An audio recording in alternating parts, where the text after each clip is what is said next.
또 교제해 주시기를 부탁을 드립니다. 오늘 함께 해주시는 하나님 말씀 보겠습니다. 이사야서 6장 1절부터 13절까지 말씀입니다. 이사야서 6장 1절부터 13절까지 말씀. 우리 다 찾으셔서 한 절씩 읽고 교독하고 마지막 절을 함께 읽겠습니다. 제 성경은 구약 성경 974쪽 이사야 6장 1절부터 13절까지 말씀입니다. 우리 한 절씩 교독하겠습니다. 우시야 왕이 죽던 해에 내가 본즉 주께서 높이 들린 보좌에 앉으셨는데 그의 옷자락은 성전에 가득하였고 스랍들이 모시고 섰는데 각기 6 날개가 있어 그 둘로는 자기의 얼굴을 가리었고 그 둘로는 자기의 발을 가리었고 그 둘로는 날며 서로 불러 이르되 거룩하다 거룩하다 거룩하다 만군의 여호와여 그의 영광이 온 땅에 충만하도다 하더라. 이같이 화답하는 자의 소리로 말미암아 문지방의 터가 요동하며 성전의 연기가 충만한지라. 그때에 내가 말하되 화로다 나여 망하게 되었도다. 나는 입술이 부정한 사람이요 나는 입술이 부정한 백성 중에 거주하면서 만군의 여호와이신 왕을 배웠음이로다 하였더라. 그때에 그 스랍 중에 하나가 부젓가락으로 제단에서 집은 바 빈 숯을 손에 가지고 내게로 날아와서 그것을 내 입술에 대며 이르되 보라 이것이 내 입에 닿았으니 내 악이 제하여졌고 내 죄가 사하여졌느니라 하더라. 내가 또 주의 목소리를 들으니 주께서 이르시되 내가 누구를 보내며 누가 우리를 위하여 갈꼬 하시니 그때에 내가 이르되 내가 여기 있나이다 나를 보내소서 하였더니 여호와께서 이르시되 가서 이 백성에게 이르기를 너희가 듣기는 들어도 깨닫지 못할 것이요 보기는 보아도 알지 못하리라 하여 이 백성의 마음을 둔하게 하며 그들의 귀가 막히고 그들의 눈이 감기게 하라. 염려하건대 그들이 눈으로 보고 귀로 듣고 마음으로 깨닫고 다시 돌아와 고침을 받을까 하노라 하시기로 내가 이르되 주여 어느 때까지니이까 하였더니 주께서 대답하시되 성읍들은 황폐하여 주민이 없으며 가옥들에는 사람이 없고 이 토지는 황폐하게 되며 여호와께서 사람들을 멀리 옮기셔서 이 땅 가운데에 황폐한 곳이 많을 때까지니라. 함께 읽습니다. 그 중에 10분의 1이 아직 남아있을지라도 이것도 황폐하게 될 것이나 밤나무와 상수리나무가 배임을 당하여도 그 그루터기는 남아있는 것 같이 거룩한 씨가 이 땅의 그루터기니라 하시더라. 아멘. 하나님의 질문 22번째 시간입니다. 하나님께서 이사야를 부르셔서 하신 질문이죠. 내가 누구를 보내며 누가 우리를 위하여 갈꼬라는 이 하나님의 질문을 상고해 보면서 이 질문에 담겨 있는 하나님의 의도와 메시지를 함께 듣고 또 이 질문에 담긴 그 하나님의 시선으로 우리 자신과 또 교회 공동체를 함께 돌이켜 보기를 원합니다. 먼저 하나님께서 이사야에게 이 질문을 하신 그 배경부터 좀 함께 살펴보겠습니다. 이사야가 하나님의 부르심이 담겨 있는 이 질문을 받았을 때는 우시야 왕이 죽었을 때, 우시야 왕이 죽던 해라고 말씀합니다. 그리고 그 장소는 성전이었죠. 이사야가 그때 성전에서 높이 들린 보좌에 앉으신 하나님과 그 성전에 그 하나님의 옷자락이 흘러내려서 가득 차 있는 것을 보았습니다. 그런데 여기서 질문 하나요. 그런데 왜 이사야가 하나님의 성전에 나아갔을까라는 거죠. 여러분, 이사야가 제사장이기 때문에 성전에 나아간 걸까요? 아니죠. 이사야는 제사장이 아니었습니다. 그러면 뭐 안식일이나 월삭이나 절기를 지키기 위해서 성전에 나아갔을까요?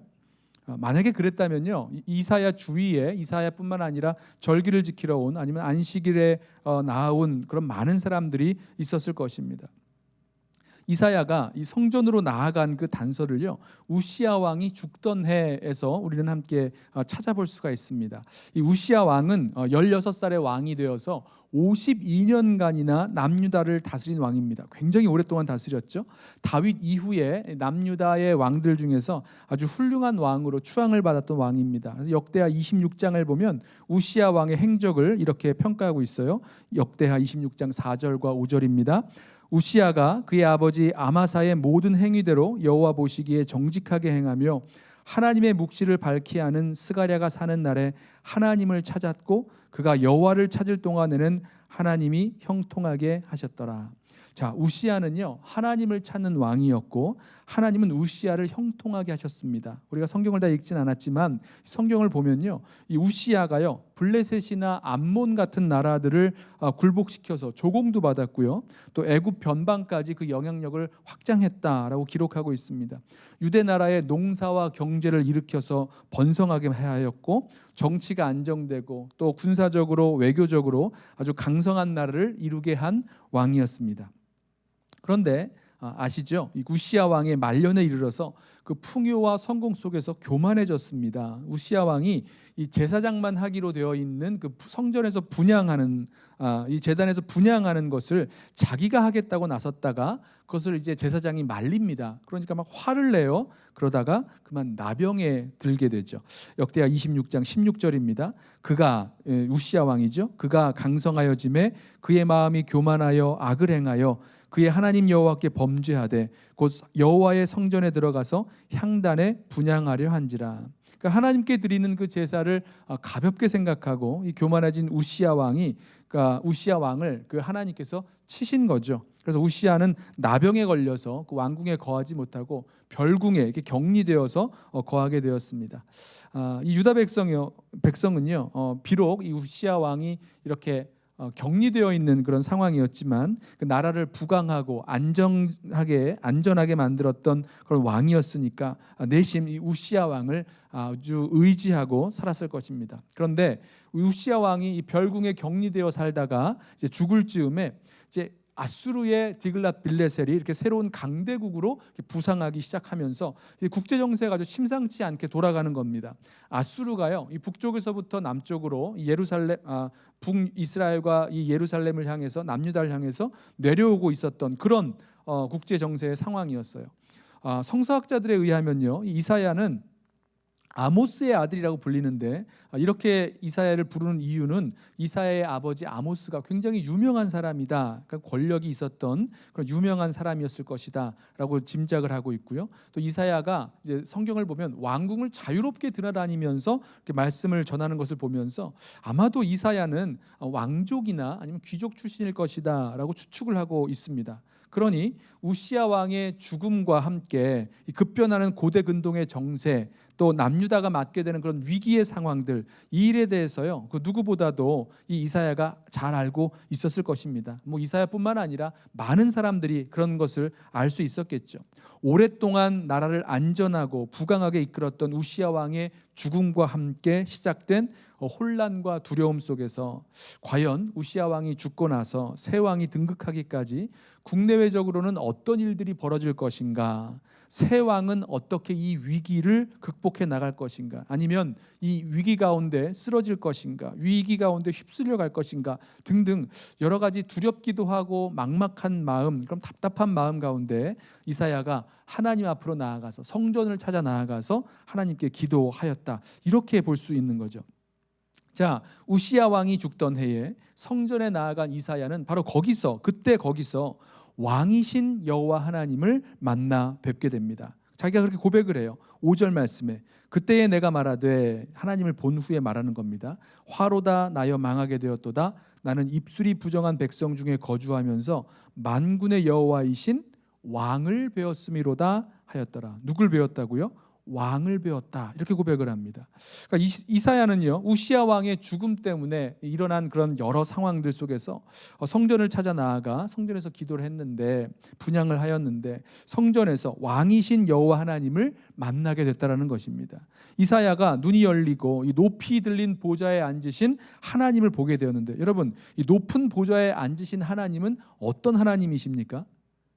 누가 높은 보좌에 앉는 거죠? 높은 보좌에는요 왕이 앉아서 이렇게 다스리는 그런 자리가 되죠. 이사야는요 그동안 눈으로 보지 못하였던 그 왕이신 하나님을 보았다는 거예요. 그래서 이사야가 화로다 나여 망하게 되었도다 라고 하면서 하는 이야기가 만군의 여호와이신 왕을 배웠음이로다, 이렇게 말할 수 있었던 거죠.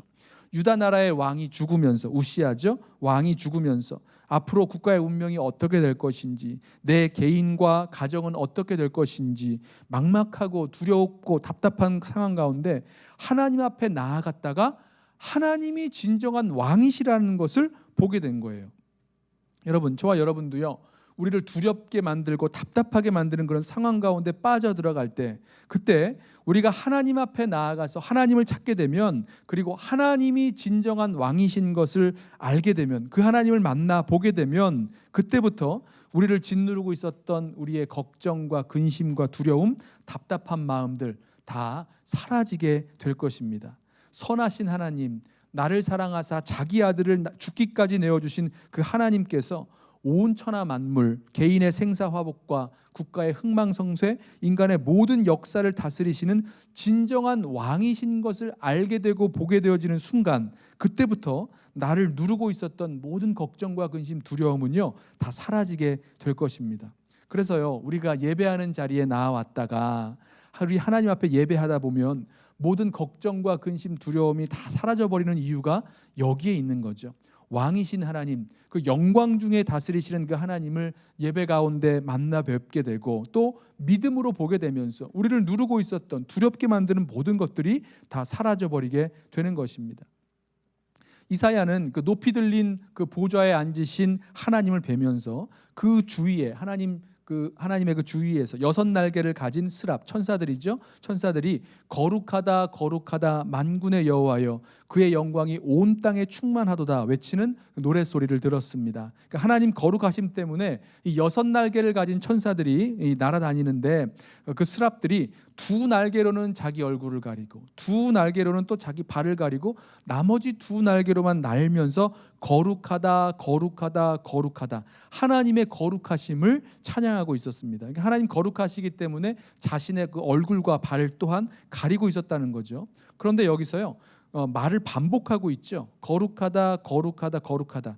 이렇게 히브리어에서 이 말을 반복하는 것은요, 강조한다거나 아니면 최상급으로 표현할 때 쓰는 말이라고 합니다. 그러니까 예수님께서도 말씀하실 때 내가 진실로 진실로 너희에게 이르노니 라고 말씀하시는 거는요, 진실로 진실로 2번 말씀 반복을 하시면서 강조하실 때 그렇게 쓰시는 거예요. 그런데 이렇게 거룩 거룩 거룩, 거룩을 3번 삼창하는 것은요, 최상급을 표현할 수 있는 그런 표현이라고 합니다. 그러니까 이사야는 거룩함의 극치, 거룩함의 최고이신 그 하나님을 찬양하는 6날개 가진 천사들, 그 스랍들을 보면서 하나님의 거룩하심을 다시 한번 확인하게 되었다는 거죠. 그런데 여기서 중요한 게 있어요. 동시에 하나님의 거룩하심을 보면서 알게 되면서 동시에 자기 자신의 부정함을 보게 되었다는 겁니다. 5절 우리 아까 읽었죠? 그때에 내가 말하되 화로다 나여 망하게 되었도다. 나는 입술이 부정한 사람이요, 나는 입술이 부정한 백성 중에 거주하면서 만군의 여호와이신 왕을 배웠음이로다.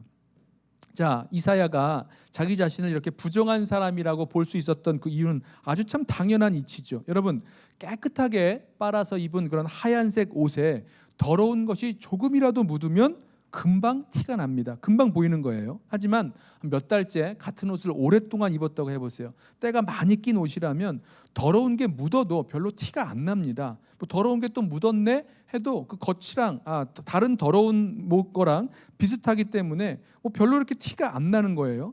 더러운 게 보이는 그 이유는요, 그 더러움이 묻은 자리가 아주 깨끗하기 때문에 보여진다는 겁니다. 거룩 거룩 거룩, 거룩의 극치이신 최상의 거룩이신 하나님을 뵙게 되는 순간 자신의 거룩은커녕 나의 더러움, 나의 부정함, 나의 추함, 이런 모습을 인식하게 된다는 거죠. 내가 범죄한 죄인이요 악한 사람이라는 것을 보게 된다는 겁니다. 언제요? 거룩하신 하나님을 만나보게 될 때, 그 하나님을 알게 될 때 인간이 누구인지, 내가 누구인지를 알게 되는 것입니다. 거룩하신 하나님을 알게 될 때 거룩은커녕 죄와 허물로 죽을 수밖에 없는 죄인된 악하고 추한 내 자신의 모습을 보게 되는 거죠. 사실 이사야가요, 하나님 앞에 이러려고 나온 게 아니었거든요. 하나님께 뭔가 문제를 들고 나와서 어떤 의미에서는 묻기도 하고 따지기도 하고 질문하기도 하고 간구하기도 하고 그러려고 나왔다가 왕이신 하나님을 만나 배웠고 거룩하신 하나님을 만나 배워서는 자기가 가지고 왔던 그 모든 질문들, 그런 것들을요, 첫째 둘째 다 뒤로 밀려나가게 되는 겁니다. 그리고 자기 자신의 그런 실상을, 모습을 보게 되는 거죠. 뭐 누구를 탓한다거나 누구를 뭐 원망한다거나 어떤 추론을 한다거나 이런 거 다 내려놓고, 나를 변호한다거나 이런 거 다 내려놓고 내 자신의 더럽고 추한 내면, 이미 저지른 그런 허물과 죄의 모습들을 드러나 보게 되었다는 거죠. 사실 이와 비슷한 예들이요, 성경에 보면 많이 나옵니다. 하나님 앞에서 느끼는 이런 경우가 많이 있죠. 우리 모세가 가시떨기 나무에서 가시떨기 나무의 불꽃 가운데 임하신 그 하나님을 만났을 때에 모세가 하나님 뵙기를 두려워했다, 이렇게 말씀하고 있어요. 출애굽기 3장에서요. 또 베드로가 밤새 고기를 한 마리도 잡지 못하다가 예수님께서 오셔서 깊은 데로 가서 그물을 던지라 라고 하셨을 때 말씀에 순종해서 깊은 곳에 그물을 던졌다가 수많은, 아주 감당할 수 없을 정도로 많은 고기를 잡았죠. 그때 했던 베드로의 고백 기억하시죠? 예수님 앞에 무릎을 꿇고 엎드려서 이르기를 주여 나를 떠나소서, 나는 죄인이로소이다, 이렇게 고백을 합니다. 예수님 만나니까 자기 자신이 죄인인 것을 알게 되었다는 거죠. 여러분 아세요? 요한복음 12장을 보면요, 예수님께서 이사야서 6장, 오늘 읽은 말씀을 이렇게 인용하시는 부분이 나오는데, 사도 요한이 이를 설명하면서 뭐라고 설명하냐면, 이사야가 예수님을 가르쳐서 말한 것이다 라고 말씀합니다. 요한복음 12장 41절이에요. 이사야가 이렇게 말한 것은, 우리 오늘 읽은 이사야 6장에 있는 말씀입니다. 이사야가 이렇게 말한 것은 주의 영광을 보고 주를 가리켜 말한 것이라. 자, 요한은요, 이사야가 누구의 영광을 보았다라고 말합니까? 또 누구를 가리켜 말하고 있는 거라고 말씀합니까? 바로 하나님의 아들 예수 그리스도의 영광을 보고 주님을 가리켜 한 말이다 라고 설명하고 있어요. 예수님이 이 땅에 계실 때 예수님 만난 사람들이 자기 자신이 죄인이라면서 나를 떠나소서라고 말했던 것처럼, 자기의 죄를 자각할 수 있었던 것처럼, 그날 이사야가 높이 들린 보좌에 앉으신 거룩하신 주님을 뵌 그 이사야가 나 자신을 부정하다라고 말하게 됐다는 거죠. 계시록에도 보면요, 사도 요한이 영광 중에 계신 그 주님을 배웠고는 두렵고 떨려 엎드러져 죽은 자 같이 되었다라고 말씀하는 부분이 나옵니다. 그러니까 들으시는 말씀은 이거예요. 주님의 그 영광을 보면서 자기 자신의 그 죄악을 깨닫게 되었다는 거죠. 특별히 이사야는요, 거룩하신 하나님을 뵙고는 자신의 입술이 부정하다 이렇게 말씀하는데요. 왜 입술이 부정하다고 했을까? 성경학자들이 설명하기는 10절에 나오는 이제 그 백성의 마음을 둔하게 한다, 귀가 막히고 눈이 감기게 한다. 이 10절에 나오는 그 신체 기관인 마음, 눈, 귀 같은 그 기관들을 대표로 선택된 기관이 입술이다라고 설명을 합니다. 뿐만 아니라 이제 우리 마음으로 범죄한 것이요, 모두 입술을 통해서 나오는 것 여러분 아세요? 물론 이제 소리로 통해서 나오는 건 아니라고 하더라도 마음으로 범죄한 것이 더러운 말이 되고 더러운 생각이 돼서 우리 안에 그 말로 거하게 될 수도 있습니다. 그러다가 흥분하고 자제력이 이렇게 떨어진 상태에서는요, 오랫동안 쌓여 있었던 그런 더러운 말들, 더러운 생각들이 터져 나오면 정말 지저분해지죠. 예수님께서요, 우리 입에서 나오는 것들이 얼마나 사람을 더럽게 하는지를 말씀하셨어요. 마태복음 15장 18절에 입에서 나오는 것들은 마음에서 나오나니 이것이야말로 사람을 더럽게 하느니라. 마음에서 나오는 것은 악한 생각과 살인과 간음과 음란과 도둑질과 거짓 증언과 비방이니 이런 것들이 사람을 더럽게 하는 것이요 씻지 않은 손으로 먹는 것은 사람을 더럽게 하지 못하느니라. 그러니까 이사야가 자신의 그 입술이 부정하다라고 말했던 것은요, 사실은 그 마음에서 나오는 모든 죄악을 총칭한다, 다 일컫는다라고 해도 괜찮을 것입니다. 게다가 이제 이사야가 자기 자신의 그 부정함을 설명하면서 이렇게 말해요.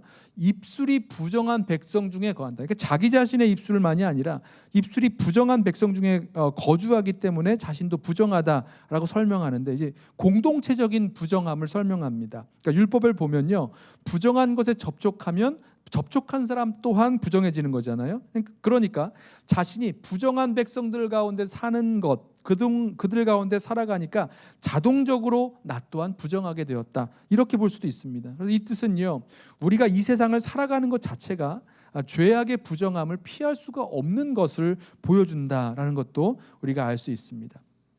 자, 그런데 자기 자신의 그 입술의 부정함을, 자신의 그 더러움과 죄악을 고백하는 이사야에게 아주 놀라운 일 하나가 벌어집니다. 스랍 천사 중에 하나가 날아와서요, 제단 숯불에 핀 그 숯을 집어다가 이사야의 입술에 대면서 말합니다. 보라, 이것이 내 입에 닿았으니 내 악이 제하여졌고 내 죄가 사하여졌느니라. 보세요, 이사야가 두려움과 답답함 때문에 하나님을 찾아 성전에 나아갔다가 왕이신 하나님, 거룩하신 하나님을 배웠고는 자신의 부정함, 그 죄악을 인정하고 고백했을 때 놀라운 일이 하나 벌어졌는데요, 제단의 숯불로 그 입술을 정결하게 해주셨다는 겁니다. 언제요? 언제 이렇게 죄악의 부정함을 깨끗하게 씻기시는 역사가 일어났습니까?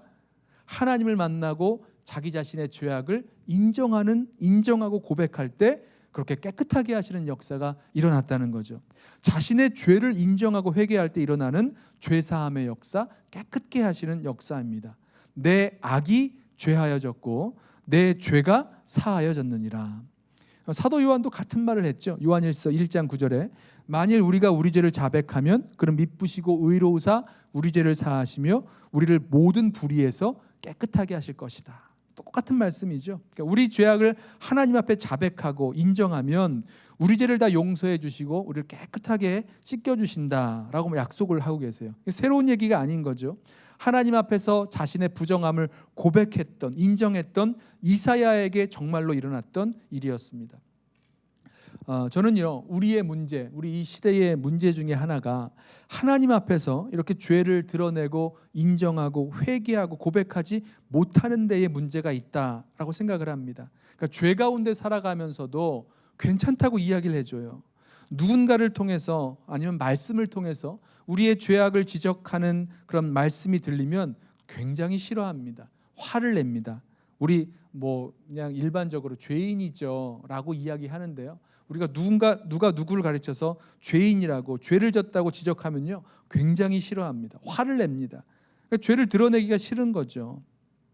그런데요, 죄를 드러내기 싫고 두려워서 그렇게 하는 거겠죠. 그런데 기억하십시오. 우리가 하나님 앞에서 우리 죄를 자백해야 하나님께서 우리 죄를 용서해 주시고 우리의 더러운 것을 깨끗하게 해 주신다라는 것입니다. 약속이에요. 하나님 앞에서 우리의 죄를 인정하고 자백하고 회개할 때 주시는 은혜, 회복의 은혜가 거기에서 시작되어질 것입니다.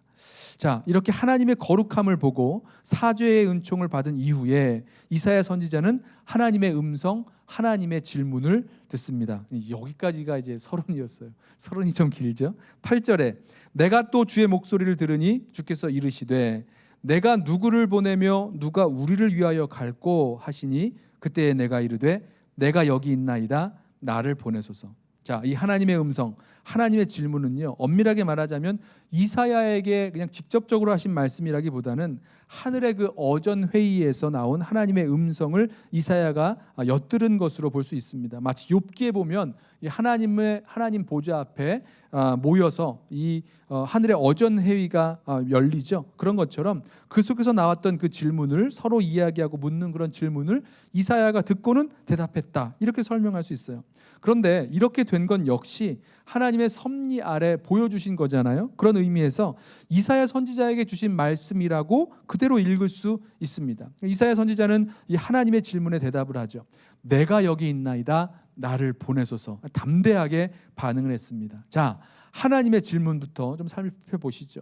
내가 누구를 보내며 누가 우리를 위하여 갈꼬라는 이 하나님의 그 질문에는요, 하나님의 의도, 하나님의 메시지가 담겨 있습니다. 첫 번째는요, 하나님은 지금 하기 원하시는 일이 있으시고 그 하나님의 일을 할 사람을 찾고 계시다는 거예요. 하나님께서는요, 이 땅 가운데 전하여야 할 말씀, 복음의 말씀이 있으시고 또 온 세상 가운데 하셔야 할 일이 있으십니다. 그리고 하나님은 지금 하나님의 일을 위해서 보낼 사람을 찾고 계시다는 거죠. 하나님이 찾아 보내시는 사람은요, 자기를 위해서 가는 게 아니라 자신을 보내신 하나님을 위하여 어디든지 갈 사람입니다. 내가 누구를 보내며 누가 우리를 위하여 갈꼬? 라고 질문하시는 이 질문 말입니다.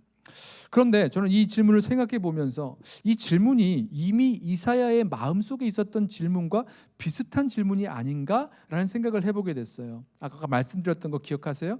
우시야 왕이 죽고 혼란스러운 그런 국제 정치 속에서 두려움과 답답함으로 하나님이 계신 성전에 찾아 나왔을 때 했을 이사야의 마음에 있었던 그런 질문들 말입니다. 하나님, 우시야 왕은 죽었고 아수르 나라는 무섭게 치고 들어오는 이 상황 속에서 이제 우리를 보호할 왕은 누구입니까? 누가 있어야 합니까? 누구를 보내주시겠습니까? 어떤 사람이 있어야 되는 겁니까? 이런 질문 말이에요. 그러니까 하나님이 갖고 계신 하나님께서 내가 누구를 보내며 누가 우리를 위하여 갈꼬라는 이 질문과 이렇게 일맥상통하는 부분이 있어 보이지 않으세요? 이사야가 걱정하면서 누가 이제 이 나라를 보호할 왕입니까? 누가 어떻게 이 위기의 상황을 돌파해 나갈 수 있습니까? 누구입니까? 하나님 보내주십시오. 하나님의 사람을 세워주십시오. 뭐 이런 기도였을 텐데요. 하나님도 이 나라와 이 민족을 위해서 사람을 찾으시면서 내가 누구를 보내며 누가 우리를 위하여 갈꼬 물으신다는 거죠. 그리고 왜 이런 질문으로 이사야 선지자에게 물으신 것일까? 여러분, 이거는요, 이사야를 불러 보내시려는 하나님의 의도가 담겨 있는 질문이라는 것입니다. 그림을 한번 그려보세요. 지금 우리가 모여서 회의를 한다고 한번 생각을 해보십시오. 다음 행사를 위해서 자원해서 일할 사람이 필요하다는 것을 쭉 설명을 했어요. 그러면서 누구 자원하실 분 없으세요? 라고 물었습니다. 그런데 그 자리를 둘러보니까 이 이야기를 듣고 있는 사람이 나 한 사람밖에 없는 거예요. 누구 자원하실 분 없으세요? 라고 물어봤는데 그 질문을 듣는 사람이 딱 한 사람밖에 없는 겁니다. 그러면 이 한 사람은요, 자원하도록 부르고 있는 그런 의도를 갖고 있는 질문이라는 거죠. 지금 이사야가 만난 상황이 그런 상황이에요. 하나님이 높이 들린 보좌 위에 앉아 계시고 하늘 어전 회의가 열려서 나온 질문이 있습니다. 내가 누구를 보내며 누가 우리를 위하여 갈꼬? 라고 물었는데 이 질문을 들은 사람이 딱 한 사람이었어요. 누구죠? 이사야 혼자밖에 없는 겁니다. 그러니까 하나님께서 이사야를 찾고 부르시고 계시다는 거죠. 이사야가 내가 여기 있나이다 나를 보내소서라고 응답할 때 바로 하나님께 부르신 그런 부르심의 소명 그리고 해야 할 사명을 받는 순간이 되었습니다. 여러분 많이 들어보셨을 거예요. 내 마음 가운데 이미 가지고 있는 그런 부담감이나 내 눈에 뭔가 보이는 일이 있어요. 그리고 내 마음에 내가 가지고 있는 것을 들여서 희생하고 헌신해야 할 것이라는 그런 생각이 자꾸 들어옵니다. 그러면 여기가 하나님께서 우리를 부르시는 그런 소명의 자리, 맡기시는 사명의 자리가 될 수 있다라는 것 말입니다.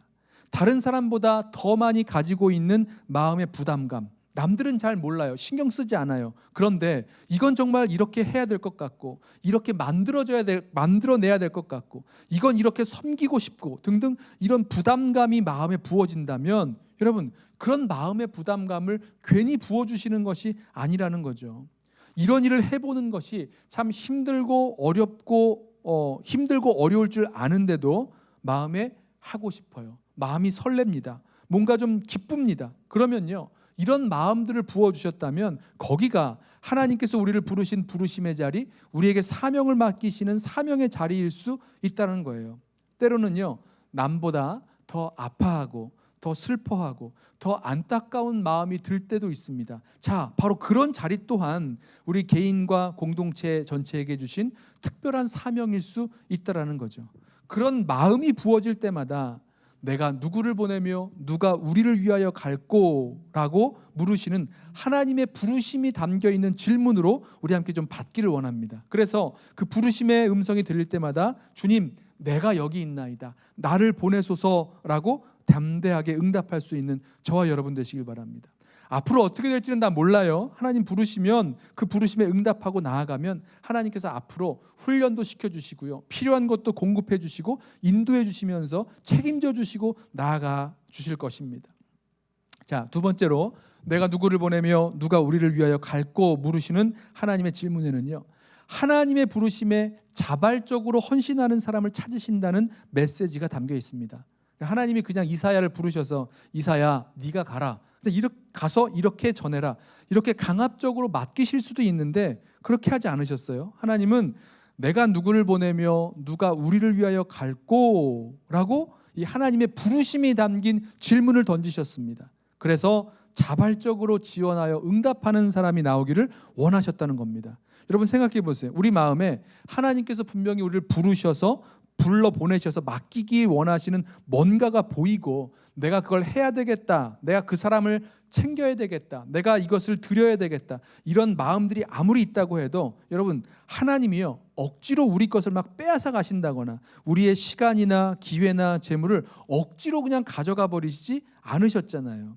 내가 결단하고 자원해서 드리기 전까지는요 그냥 하나님께서 놔두십니다. 대부분 그렇습니다. 하나님은 우리에게 마음을 부어주세요. 그리고 하나님께서 마음을 부어주시고 맡기시는 그 일이 얼마나 가치 있고 소중한지 알게 되고 하나님의 일에 참여하고 헌신하는 것이 얼마나 큰 특권인지 깨달아 알고 자발적으로 헌신하는 것, 하나님이 이걸 원하신다는 거죠. 이걸 기뻐하신다는 겁니다. 그래서요 저와 여러분에게 강압적으로 맡기시는 것이 아니라 하나님께서 내가 누구를 보내며 누가 우리를 위하여 갈꼬라고 이렇게 부르심으로 초청하시는 그런 질문이 들릴 때 하나님의 그 일에 스스로 자원하여 헌신할 수 있는 저와 여러분 되기를 원합니다. 여러분 하나님의 일에 참여한다는 것, 하나님의 이 역사에 불러주심을 따라 함께 한다는 것, 이게 얼마나 큰 축복인지 얼마나 큰 특권인지 우리 모두가 다 알게 되기를 원합니다. 하나님이 불러보내시는 일에 참여하면 어두움 가운데 빛을 비추는 거예요. 죽어가는 자를 살리는 겁니다. 포로된 자를 자유케 하는 겁니다. 영광스러운 하나님 나라의 대사요 군사로 일하게 되는 겁니다. 그러니 얼마나 영광스러워요. 얼마나 큰 특권입니까?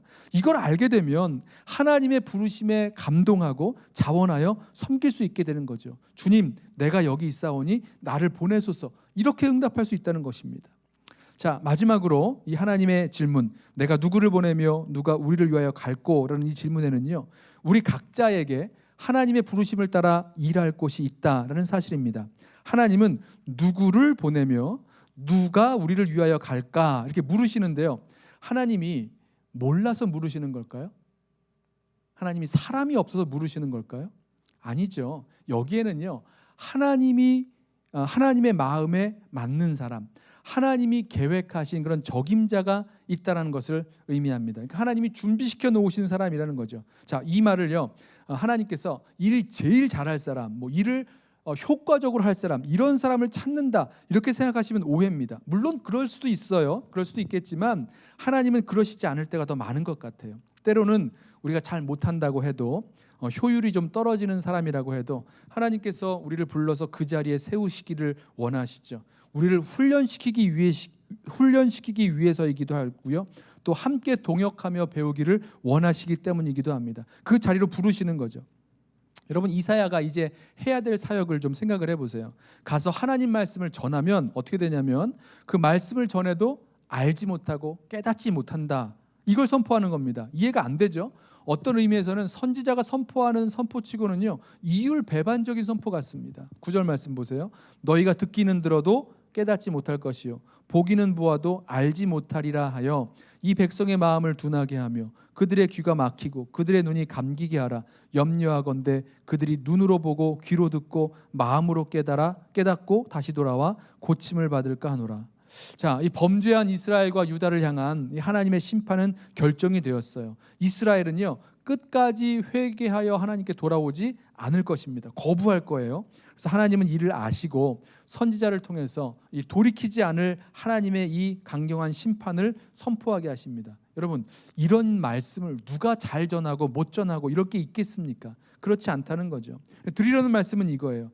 잘하고 못하고 효율성의 관점이 아니라 우리 모두는 각자에게 하나님의 일에 참여할 수 있는 그런 자리가 있다라는 거예요. 누구나 다 말입니다.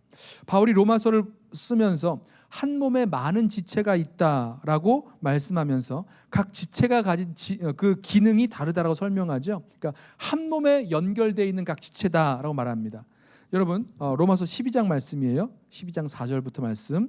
우리가 한 몸에 많은 지체를 가졌으나 모든 지체가 같은 기능을 가진 것이 아니니 이와 같이 우리 많은 사람이 그리스도 안에서 한 몸이 되어 서로 지체가 되었느니라.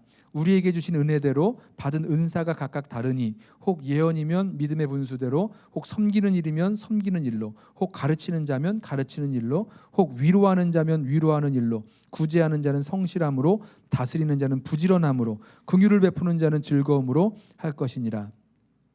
우리를요, 하나님께서 한 몸의 지체로 부르셨기 때문에 각 지체로서 각자가 담당해야 할 그런 부르심과 사명이 있다는 겁니다. 하나님께서 저와 여러분에게도 내가 누구를 보내며 누가 우리를 위하여 갈꼬라고 부르실 때 저는 아니에요, 나는 아니에요 라고 말하실 분이 없다라는 거예요.